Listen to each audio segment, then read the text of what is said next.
Welcome, current and future disc golf fans, to another installment of DiscMasters, Disc Golf in Santa Cruz and beyond. We've got a couple special guests in our studio today. We got Tom Schot here, and we got Merle Witvoet. And we're going to be talking a little bit about not only the 2011 Professional Disc Golf World Championships to be contested in Santa Cruz, Monterey, and Watsonville, but I think more interestingly, we're also going to be talking about the origins of disc golf in both Santa Cruz and Monterey. Before we get to asking our guests some questions, though, I wanted to point out that Santa Cruz, much like hundreds of municipalities across the country, is enduring several extreme budget constraints, budget cuts, and disc golf is very unique in the sense that it costs the taxpayers, it costs municipalities very little money, especially compared to the benefit that it provides.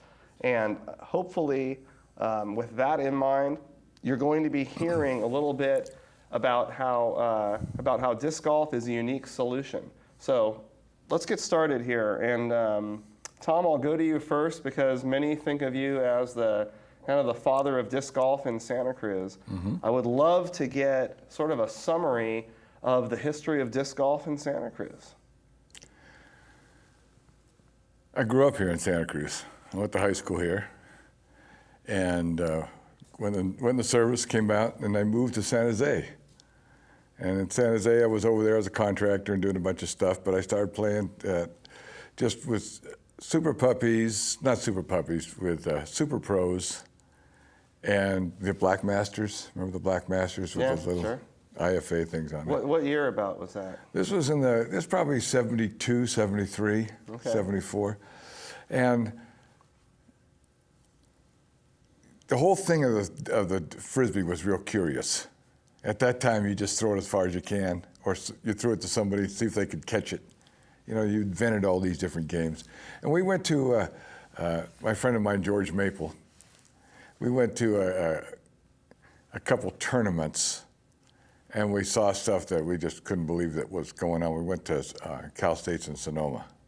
Okay. That was like the early ones. Yeah. And at this time, Jack, all we got is 119s, light plastic, which is just pure polyurethane. And when you say tournaments, you mean kind of all around. They're doing all freestyle, around. they're doing the tricks. Golf was just like that, a vent off to the side that nobody really wanted to do. Okay. It was just something that, it encompasses all the events, distance, accuracy, all that kind of stuff. Yeah. You know, that disc golf does all that stuff. Well, the big thing at that time was ultimate and freestyle and distance. Those were the big things. Yeah. And so I then moved back over to Santa Cruz, and I was really getting intrigued by playing disc. Frisbee, we called it then. Yep. Let's go play Frisbee. And so I went to this tournament in Fresno. It was at Cal State. It was the North versus the South. Okay. And I didn't know anybody. Nobody knows anybody. You know what I mean? It's just so new. And Whammo had their little crony guys that they were supporting. And NorCal had Tom. You remember Tom McCran? Never met. He had fly Frisbee on his Volkswagen van. No, I never met. Anyway, he was a NorCal kind of coordinator. He got it all together and everything. All right. And so we got to play disc golf down there, and that was really kind of fun since it was a team thing. Yep. And it just never resonated as far as a sport. As far as I was, I was more of an ultimate player and a distance thrower. And disc golf was the last thing. And you didn't have these at that no, time, right? No. We had our first courses were just fire hydrants, light posts. Yeah. What we now know bathtubs. We now know as object golf, right? Yeah. No, but that was everybody had object course, and it didn't depend. I mean, North Columbia had some extremely cool objects up at their course. Bathtub holes. Yeah, bathtub. Had to go under a rope. Yeah. Just barely above the ground. You had to do a roller. So when did you first get the bug to actually create a dedicated disc golf course in Santa Cruz County? Well, the first course went in, I was telling you earlier, was Cabrillo. Yeah, And that went in I would say 75, 76 we started playing that. Ken Westerfield was out here, George Maple, Ross Tobias, Gene Lytle, the local guys that were playing. And all we had was the 119s and 160. That would be 165. 119 grams Right. for those of you And who so don't know. when you're throwing that kind of plastic, the liability is real low. Yeah. I mean, they're not going to break windows. You know, somebody gets Or hit skulls. with it. Or skulls. It's not going to get hurt or nothing. So we had a great course at Cabrillo. I mean, it was a great course. And we had a tournament. It was called Mulligan's Tournament back there. And Kirkland came. Dan Roddy came. I mean, all the biggies came because there was no other tournaments going on in the country. The only one who was doing tournaments was Whammo, and they were IFA events. Okay. So that was pretty cool. So we got to do our own tournament, and it immediately became successful. And so from there, we played Cabrillo for a while, and then I would say in the 78, around late 77, 78, they asked us to leave because we had one of our holes right in the quad, right there at Cabrillo, you know. Yep. And we were throwing off the balconies, you know what I mean? And you go there during the week, and there's students walking all over the place. And So was it a professor or a co-ed that took one in the chops? Yeah, it was probably a co-ed. Anyway, so then I had to move. So then I went to UCSC Okay. and put a course at UCSC. And Where I first caught the disc golf. where you right? caught, and that was we actually had two courses at UCSC. We had a course on the east field, and then we had a course on the west side, on the other side. Yep. But we didn't use the one on the west side so much. The one on the east side was the place where everybody met every Saturday, and we'd play there. And as a UCSC, they started growing, and then pretty soon we had to keep changing our course, and we would never ask permission. You know what I mean? We would never get it in if we had to ask permission. Was that the one that started by the pool? First hole was by the pool? They didn't have a pool there then. Okay. There was no pool there then. Okay, but But that pool came, and that's where Okay. the whole one was right there. And the last hole is coming back across the street to that post, and that post is still there. yeah, the first one. People right? still play that course. That's You know, I don't know that they might have played a makeup course. They don't play the original course. Now there's the University of Mark McCarroll up there. We got posts, and he made posts, and so we had posts going all the way around the East Field House. Which a couple of those posts are still there. That's amazing.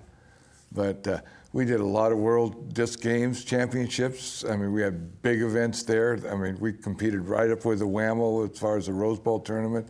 Our World Championships were just as powerful as the PDGA World Championships. Yeah.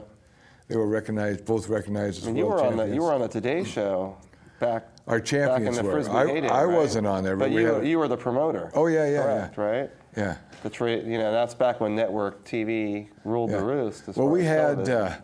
that year we had CBS come out and film the tournament at Cabrillo. Yeah, that's in the Frisbee heyday. That was a Frisbee heyday. Evening Magazine, all those events. It was like, at that time, that was the cool factor, and it was still the fad factor. Yeah. Like, what are those hippies doing with those Frisbees? That's what the big question was. Yeah, long hair, short shorts. Right. But as time went by, you know what I mean? As time went by, and what's really cool, you asked me about the history, what really changes everything from going from a fad to a sport is when people develop skill levels at what they're doing. Yeah. Two people are throwing back and forth, and pretty soon one person's catching it behind his back. Yeah. And he can do it 10 out of 10 times. Yeah. Then he goes to a more difficult trick. Then the skill levels are built, and then the skill levels are tested. Then somebody figures out how to test skill levels. Yeah. So when you test the skill levels, then that's how the sport was built. Yeah, I think some people are amazed at how deep the competitive disc culture roots really go. DeLaveaga Disc Golf Course celebrated the club celebrated its 25th anniversary recently, and you're telling us about a history that Before goes back, De La. a decade and a half, even before that. Before De La. De La was like we didn't even think about going to DeLaveaga. It was too much work to put a course in there. Well, let's fast forward to DeLaveaga. What gave you the inspiration to put a course at DeLaveaga? Because we all know before that it was kind of a party spot, a motorcycling haven, right? Well, DeLaveaga used to have the softball fields up where the ball golf course is. Okay. And then they had a big motorcycle track up there, right where the ball golf course is All too. right. Then you drive up this little road like going to Pinkerton now, and they'd have all these little fingerlings going off onto the points like out to where hole 15 is. You know, you could drive out to these little points and make out. Yeah. In high school, it was a big make-out scene. Everybody went to DeLaveaga. Nobody could ever find you once you got up there. So is that what made you think of putting a disc golf course up there? No, it was the only property we really had left. You know what I mean? Okay. You know, there was no other property in Santa Cruz that we could put What a course on. What did you have to go through from the point that you thought that you started envisioning disc golf holes out there? What did you have to go through to make it a reality? Well, you didn't have to go through much because UCSC asked us to leave. Okay. So, I mean, and the reason why they asked us to leave was disc golf was changing. The bevel edge came in. Yeah. The liability factor goes up. Yep. You're throwing around campuses, around buildings and all that stuff. Liability goes way up. And for those that don't know, by the way, that are viewing, when Tom's talking about the beveled edge, he's talking about going from the big, lighter frisbees to the smaller, specialized disc golf frisbees that have a weighted perimeter. And basically, to simplify it, you get hit with a disc golf disc, it ain't pretty. You know, it'll cut you open. Yeah, exactly. Yeah, it'll cut you open. So we had no choice. We had to get another spot. So, and that was, everybody resists change. It's just, that's the way it is. It's then and it is now. Yep. You know, you change a hole and everybody doesn't like it until they figure out all the little ways to make it work. But everybody thought, you'll never do it at DeLaveaga. You'll never do it. It's just too much poison oak. It's too much this. It's too much wrecked cars. It's too many dump sites. You'll never get it there. Yeah. And we just did it, you know, and pretty soon, you know, people would work, and you're the only car in the parking lot, then all of a sudden there's another car, and you don't, who's that car? Now, when you say people work, to me, this is a key point, because DeLaveaga Disc Golf Course now, it has, I think, 29 permanent baskets, 29 cement tee pads and tee signs, a paved parking lot. Now, that was done by a contractor, but everything in the actual disc golf course, we're talking about volunteer effort, and we're talking about donated money that made all this happen, right? That's correct. I mean, to me, that is the big success story of disc golf. The fact that at a time of budget crisis, I was at a city council meeting recently, and the parks director pointed that out. More people play the DeLaveaga disc golf course than play the actual DeLaveaga ball golf course. Not only that, but it doesn't cost the city anything to run this course, and now they're collecting somewhere between $75,000 and $100,000 per year. So you've got the DeLaveaga disc golf course as a number in the black ink side of the ledger, whereas everything else they're looking at it as, hey, this is something that's costing the city money. Can we afford to keep it? You know, I think disc golf in Santa Cruz is a model for the type of solution we need in our municipalities right now. So not to go off on a rant too much, but that's really important to me when you point out the fact that, you know, people started chipping in, people started donating, they started bringing materials up there. Lo and behold, you've got a disc golf course. It's when people start taking ownership. Yep.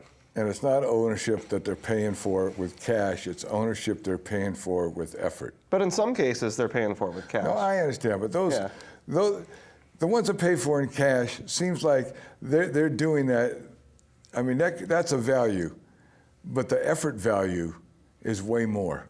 And they're doing it because, why? They love the sport, right? They love the sport, and they love that other people love it. Yep. That's the key. Yep.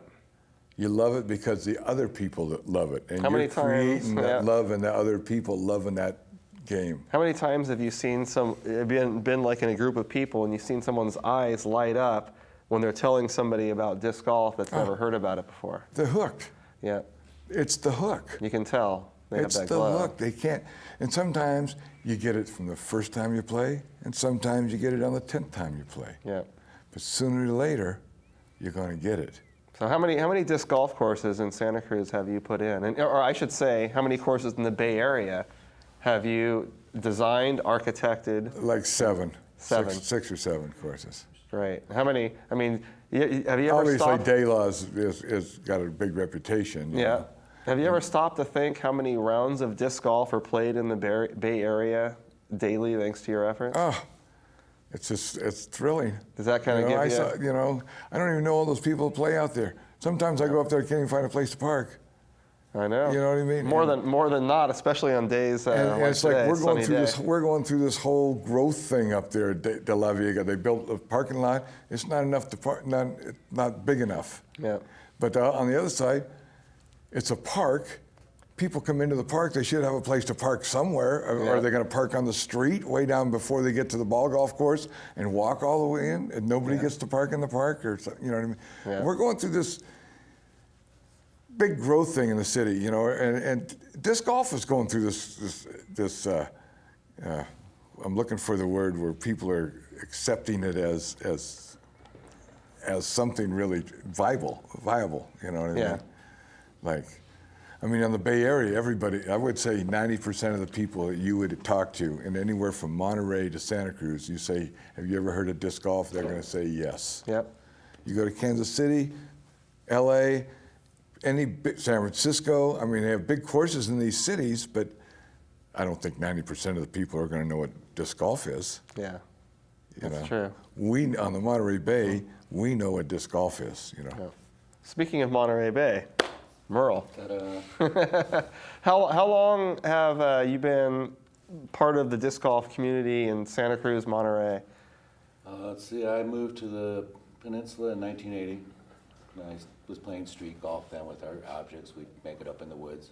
Okay. We played through Poison Oak. We didn't like it, but we kept playing it, throwing it, and having fun with it, tearing it out. Yeah. But I started playing down there in the 80s, and then about 84, I heard about Tom Schot's World Championships on the radio. I'm like, well, it's time to go check this out. I can throw a disc fairly far. Let's go see what the pros That's are doing. by the way, that's an understatement. Merle can throw a disc very far.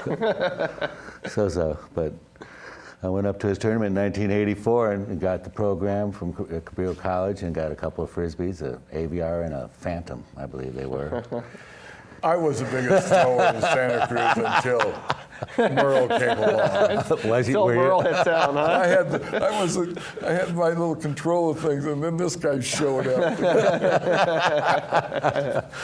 Well, I loved the game. I would practice throwing distance. I wouldn't even have to play golf. I'd just take my distance, see how far I could throw them, and see if I Yeah. could keep them straight. And I knew if you had a tailwind, they would go really far if you get them up high enough. And so anyway, I heard about the tournament, came up, got the booklet, found out about DeLaveaga, and I said, well, God, there's a real disc golf course. Let's go play it. And I went up there, and he's right. There was a lot of oak.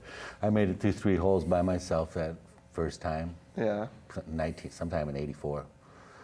Then he had another tournament the next year, another World Championships in '85, and I came to his shop and bought a whole stack of discs. I says, okay, I'm ready to play in your tournament. Bought a bunch before the event and started playing up at DeLaveaga. Where were you living at Same the time? time. Down in Monterey. Okay. Yeah, I lived on the peninsula for Yeah. 20 years, 25 years. So I came up here and played DeLaveaga, and then we went and played the monthlies.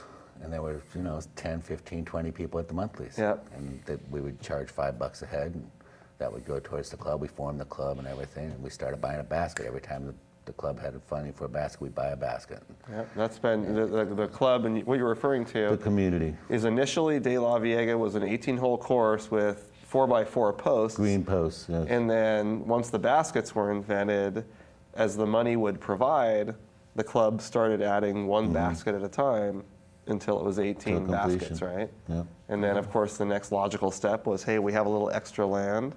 Let's add 9 more holes. And that's another example of disc golf sort of breaking the barriers of traditional golf Tom said, why the heck does it have to be 18 holes, right, Tom? DeLaveaga was the first 27-hole course. Yeah, in the world, yeah. And the first 3-day tournament. And now in disc golf, that's fairly common. You'll find courses that are 27 holes. You'll find courses actually of all different odd numbers. Disc golf basically does not consider itself constrained to the whole 9 or 18 hole format. So here's another thing, Merle.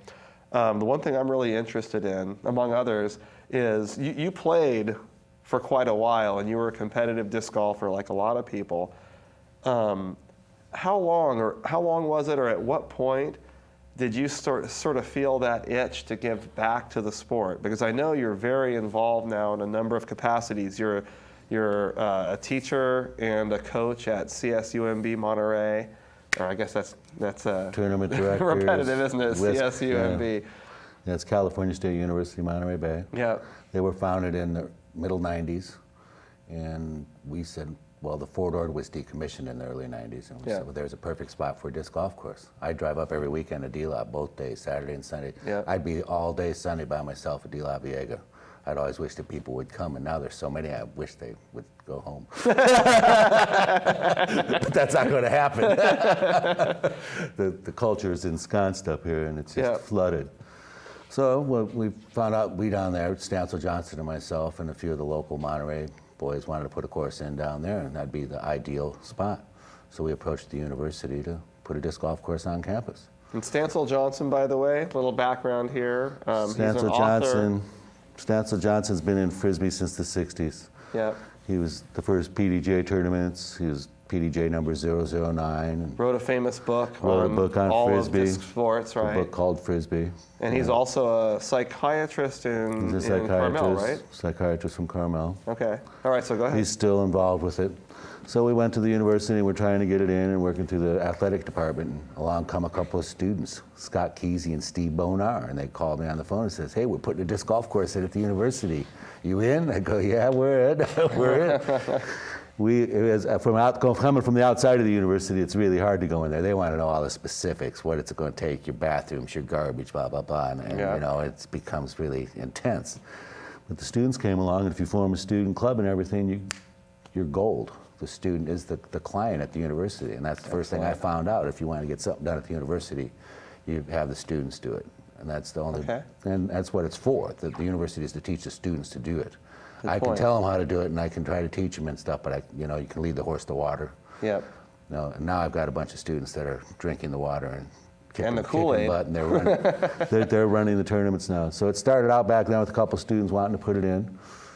Scott Kesey, who's now the manager of the DGA, amazing. Ed hired him. So Disc Golf Association. So I showed them how to run the first tournament there, and we had the first CSUMB Open, really. It was open to all the players. And it was a success, 46 competitors.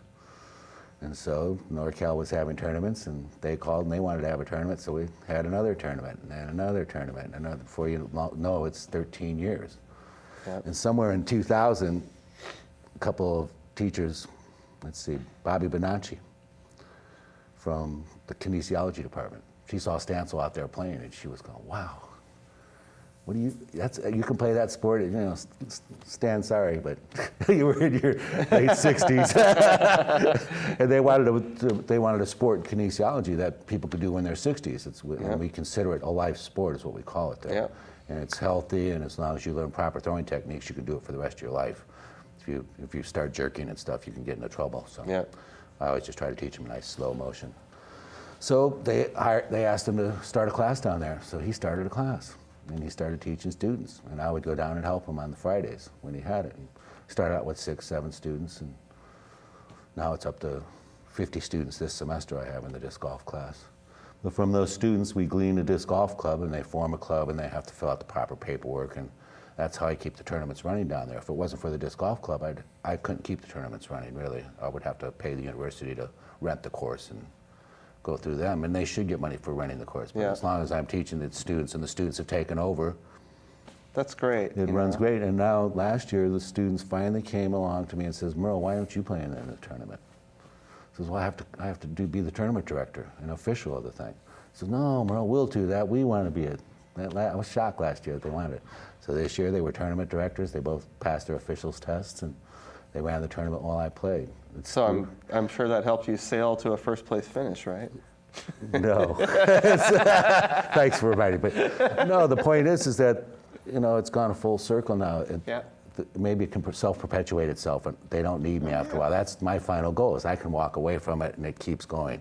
Now, the theme that I see here in both of the cases is we have something that has become very robust, and it's not necessarily, not at all because of commercial interests. It's because of grassroots growth, and it's because of community involvement, right?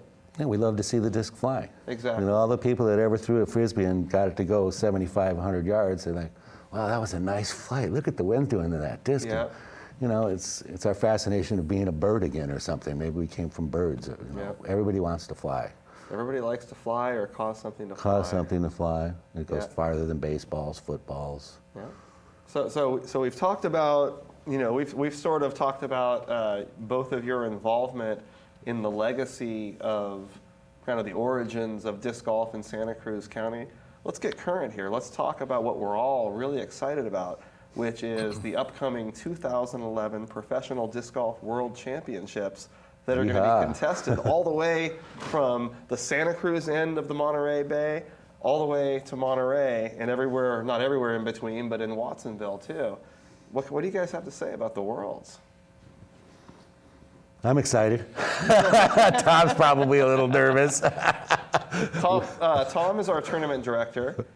I'm not the tournament director. You're not the He's tournament. not the tournament You're I'm the executive director. the executive director. He's a tournament director. I myself am a tournament director.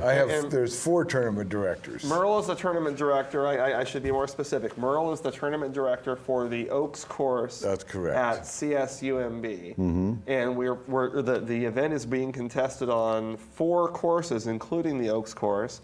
It's also being contested on the Ryan Ranch course, one of the newer courses in Monterey, and it's being contested at DeLaveaga, the design that Tom architected, probably one of the primary reasons you're in the Disc Golf Hall of Fame, and your more recent masterpiece, Pinto Lake Championship Disc Golf Course. Yeah, that's going to be special. That's going to be special.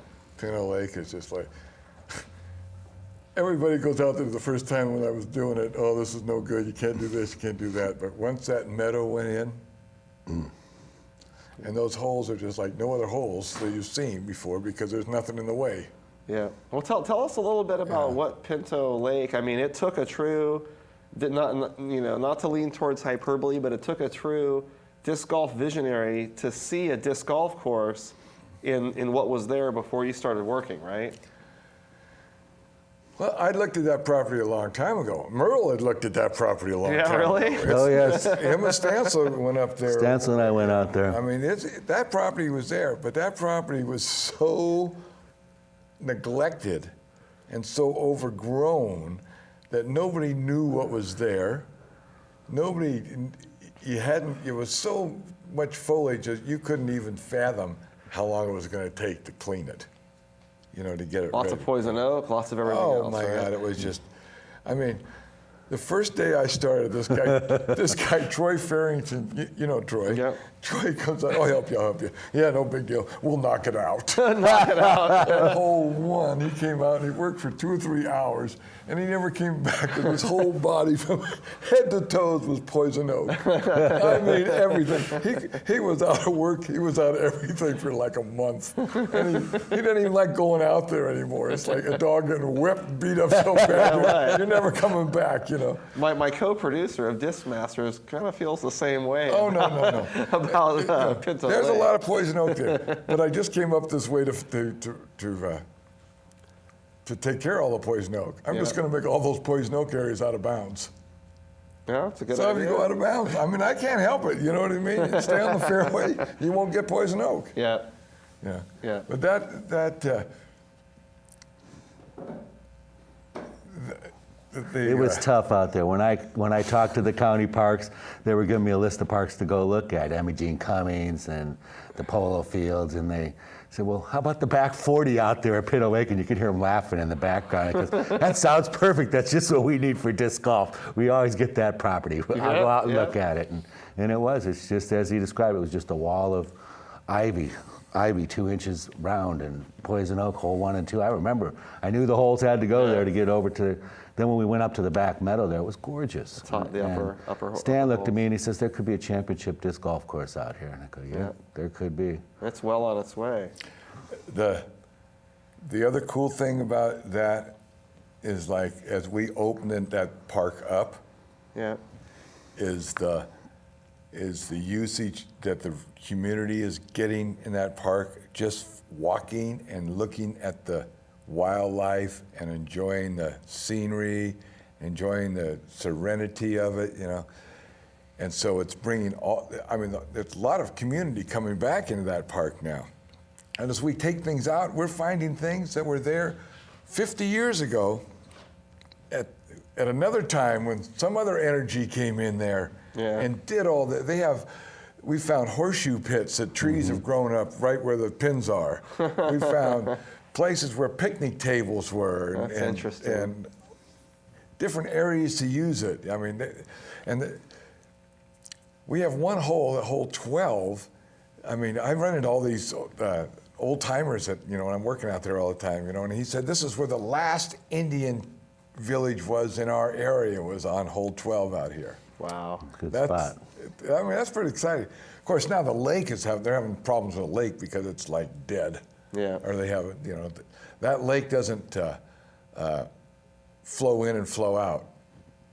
I mean, there's no creek going out. So it just keeps what water it has there in the summertime until it gets some fresh water in the winter. It's swampifying, huh? Right. But it's on the migratory system for the birds. Mm-hmm. You know, and That's one of the things I love about Pinto Lake. You played at the right time. It's like you're in a bird sanctuary. You know, and now we're seeing these monster turtles in there. Wow. And I've seen 2 at a time, and then I was up there. We had a work party yesterday, and one of the guys says he saw 3 at a time now. So there's been a triple sighting all at once. Wow. 3 big turtles, and It's not dead yet. it's not that. Oh no! There's bass fishermen. they There's catch all bass. kinds of fish in there, and there's all kinds of people that enjoy that type of recreation in there. So the disc golf course in there is beautiful. It's got all these things, but we're just sharing that property with everybody else. Yeah. You know, and that's the message that we keep pushing at that park. It's like, this is not an exclusive disc golf course. We don't own this property. We can't dictate who can play and who can't play. Yeah. This is a public park. This is your park to enjoy also. Yeah, well, that comes hand in hand with the fact that it's free to play. You know, you can't expect to have something private and exclusive and not be charged a fee to play there. So I think that's a fair trade-off. No, and what's really cool about that course, Jack, that it's different than I feel like other courses, that we're in a community that's 90% Hispanic. Mm-hmm. Watsonville specifically. This is a working community. These people work hard. Yeah. You know, they don't have computers in every single house. They don't have. It's a different. Santa Cruz is a tourism community. It's a college community. It's this. Watsonville is a working community. Yeah. You know, trucks going, tractors going everywhere, and we're getting a large amount of people that work in this community that are playing disc golf now. That's how it starts. Like, I don't even know these people. Yeah. You know, and they're bringing their little kids out there playing because the dad's learning. He's getting the hook. Yeah. Once you get the hook, then he spreads it. You know, and it's like and so what happens now is, like, we got about 15 people out there. We don't even have a club. I mean, we took club memberships, but we did that to pay for a few things. You know, Yeah. We're not that organized yet. But these guys are out there. They don't belong to PDGA. They don't care about playing in tournaments. Yeah. They don't care about foot faults and all that kind of stuff. Pure recreational. They're the growth of the sport. You hit it right. They're pure recreation. These volunteers, they can't wait to start mowing that back meadow because Jack Tragerster is going to come up there and play. When he's on that tee, he wants to look down there and see that nice, clean fairway going down there. It just makes him throw better and gets him excited that he's here. And they're out there, they're doing that for you. Do you see them having a sense of ownership for themselves too? They basically say, I'm enjoying this, and heck yeah, it's worth it for me to put some work into it so I can enjoy it, right? I want to say one thing about volunteers. Can I? Sure, yeah. Okay. Matter of fact, look right into the camera. The thing is that we had this one guy came out there, and bless his heart, he's got a heart this big, but he's just real aggressive. Yeah. And we'd be out there working, and other people would come by playing golf, and he'd make them feel bad that they weren't working. Yeah. Put your disc down, grab a shovel. I think we have someone like that at Santa Cruz right now too. But I'm just saying, you know what I mean? And I finally realized, you know what, that why are we here? And it's not, we're here because we want to be here. We enjoy working in the park. We enjoy this. It's a self thing. We enjoy it because we enjoy it. Yeah. If somebody else is playing and they don't want to work, they might be working 60 hours somewhere else, and they just want to come out and enjoy the park and play the game, or for whatever reason they don't want to work. That's great. The fact is they're enjoying the game. That's the benefit for us working on it. Yeah, well, let's take that spirit and kind of circle back to the World Championships coming up here in August. Okay. What are you hoping that having the Disc Golf World Championships in Santa Cruz, what are you hoping what kind of impact are you hoping for in Santa Cruz and Monterey and Watsonville? What's going to put us on the map? We're doing stuff that's never been done before. In terms of the disc golf community? Of the disc golf community, of the worlds, and Santa Cruz has always been a leader of innovative ideas as far as disc golf goes. 27 holes. 3-day tournaments. We did a 4-day tournament once. Yeah. You know, we've done just all kinds of things, you know. I don't think we're the first at tee times. That was on our minds, though. Yeah.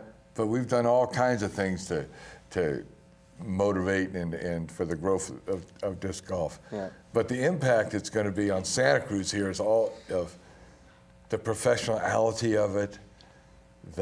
We're getting signage on the freeway. Yeah, that's nice. Caltrans, we're applying for permits. That's like AT&T status. Yep. You And know? speaking of AT&T status, you led right back to kind of something that you've been doing the last few years. You've been volunteering as A marshal. As a marshal Right. at Pebble Beach Right. For the Pro-Am, right? Right. And So that's what gave you your idea of your latest innovation that you're going to pretty much introduce at the Worlds, right?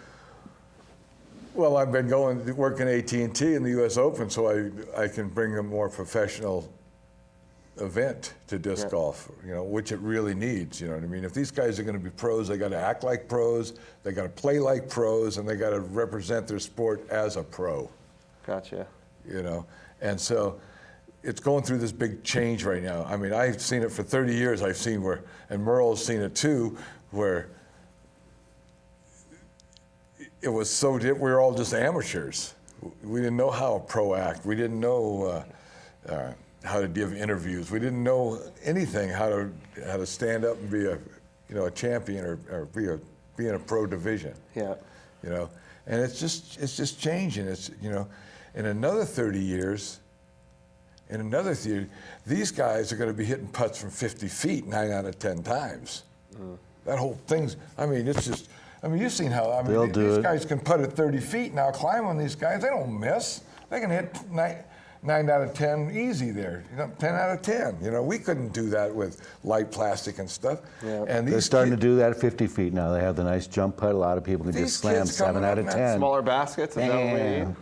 They got the arms. you don't. These kids are throwing 500 feet before they even know how to putt. Yeah, that's true. You know, all it is about how far you can throw now. Yep. You know, just because people can throw far, they might not know how to play golf. You're right. Yeah. But anyway, back to the impact of the Worlds, you know, here. Had a few The of those changes we're going to do and the impact we're going to have. Hopefully, we're going to take that professional attitude from the ball golf tournaments and deliver it to the disc golf tournament. All right. You know? Excellent. When spectators come to that disc golf tournament, they're going to feel like they're going to Pebble Beach. Do you have a particular pitch you'd like to make, just to the general Santa Cruz, Monterey, Watsonville communities come on out and watch the professionals? This is the pitch. August 13th, you better get there early or you're going to have to walk a long way to get to the course. That's the pitch, because we're going to do it. We have so much energy happening for this tournament. I mean, on my staff, when we have our staff meetings, I'm begging these guys, think outside the box, think outside the box, think outside the box. And they are thinking outside the box, and they're getting real creative, and they're coming up with some really cool things to do. And this tournament's going to be really special. I think so. There's already quite a bit of a buzz, you know. Well, this is going to be the first tournament that's going to be over $100,000 prize pool. Yeah. How many, speaking of world championships, what's the international flavor like? How many different countries do you think will be represented? How many players? In 2003, for the overalls, we had 19 countries. Yeah, and that's overall all these different kinds of disc disciplines, by the way. Right. For disc golf, I think we'll get about 7 countries. 7 countries, but amongst those 7 countries, though, we're talking like 30, 40, 50 players, right? A lot from Sweden. My goal is to get between 50 and 60 international players. Last year at the tournament, they only got 5. Okay. And we've already got commitments from a lot from Sweden. And so today was the very first day that the PDGA listed the entries on the website. There's 45 people on the first wave that have already entered. Yeah, that's great. 9 of them from Sweden. That's excellent. That's 20%. That's 20% of our field right now is international. Yeah, for whatever reason, disc golf, very popular in Scandinavia, you know. I know, but it's like, they want to come to Santa Cruz. Yeah. So Merle, you're responsible for 2 courses at CSUMB, but in terms of the Worlds, the one course that's going to be used is CSUMB Oaks. Oaks and the Cypress combined. And you're seeing the local... And this local... tournament's going to elevate our status at the university. We finally get to put tee pads in. And that's one way the local disc golf community is going to benefit from the Worlds, right? Yes, we'll be able to have tee pads. How are those tee pads? When we say tee pads, what do you mean? A teeing area. Okay. Have a nice level playing surface to tee off from. And what are they going to be made out of in Monterey? Concrete. Concrete, very nice. 10-foot circles. Same as DeLaveaga? Yes, 10-foot circles. Excellent. So it took us a while to get it through the planning department, but they like disc golf. We've had 5 West Coast College Opens now. We're going to the World Championships April 12th, taking 6 students back to Augusta, Georgia. And that's not your first time competing with a college team, right? No, we've done well. We've done well, but... Excellent. Are you going to bring it home for us this year? I would like to see him bring it home. It's a total different golf course. It's all mid-range shots. And you and I are rivals in a different local league, right? Yeah, haven't you beat me this year? No, you haven't. Sorry. It's early in the year, Merle. No, I'm talking about the high school disc golf league. Oh, the high school disc golf? Yeah, my Aptos High kids, they're great. Yeah. I showed disc golf to the high school, Aptos High, maybe 400 students, all freshmen. Yeah. I had 8 the first practice we set up. Yeah. Now it's down to 5, but they're all hardcores. You can tell they got hooked. They're hooked. All 5 of these kids show up every Wednesday at 1:30, and they're ready to practice till 3. And they'll show up for the tournament and play. You think they might give my guys and girls at SLV a run this year? I don't know. I tell them to go out there and have fun, because they're amateurs. They're complete amateurs, and tournaments to them are... Yeah. You know, it really doesn't mean much to them. They want to go out there and do well and have a good time. But it's pretty exciting to see. It's exciting to see disc golf sort of getting younger and younger. You know, because we know that these players that are just now having fun in high school, some of them are going to realize, hey, I got a real talent for this, and we're going to find the next Nate Doss. Well, that's what I'm hoping. That's why I went to all the freshmen, because they really get heckled by the other primary sports. They yell at us. You know, I'm not going to say what they say, but.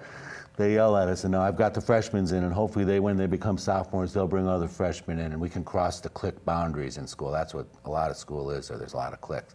If we could just get that first 4 years going through the system, then they can start building from the inside. And hopefully after 4 years now, these freshmen will have it grow up to 25 students show up to play disc golf. Yeah, that's what we're building towards. You know, we know it's not going to happen That's what my goals are, if I want to spend the time doing it. But now I have 5. That's good. That's good. Well, Merle, Tom, I want to thank you guys very much for being our guest here. Thank you for having us. That's it? You're welcome.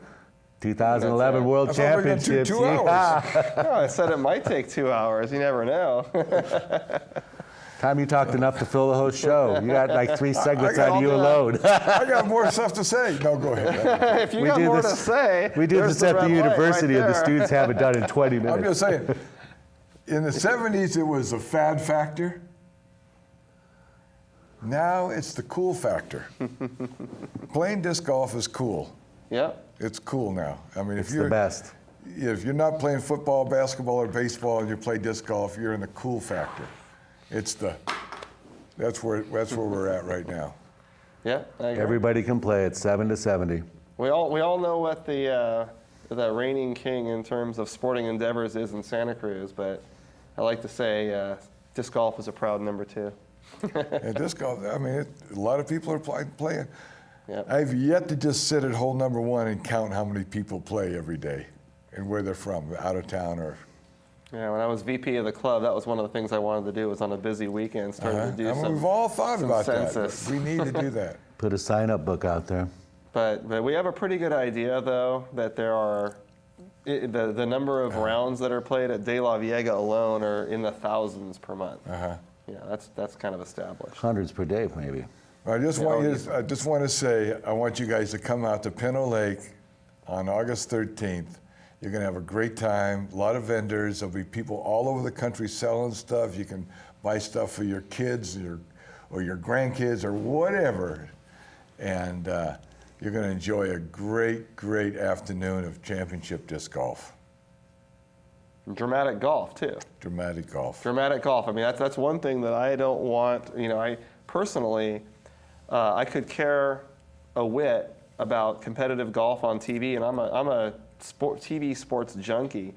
Once I started playing competitive disc golf, I don't think I've missed a major on TV because I understand what those guys are going through now. When they're standing over a putt, I understand the nerves that they must be feeling. So I really want everybody in Santa Cruz County that might be watching this that has a little bit of curiosity about what disc golf is all about, please come out and try it sometime before the World Championships. But if you want to see it played at its highest level, come out to the World Championships. You're going to see us give you a lot more details about it on this show.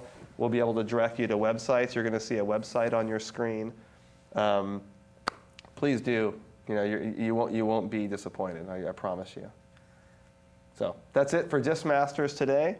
Thank you for joining us, and we'll see you out on the links.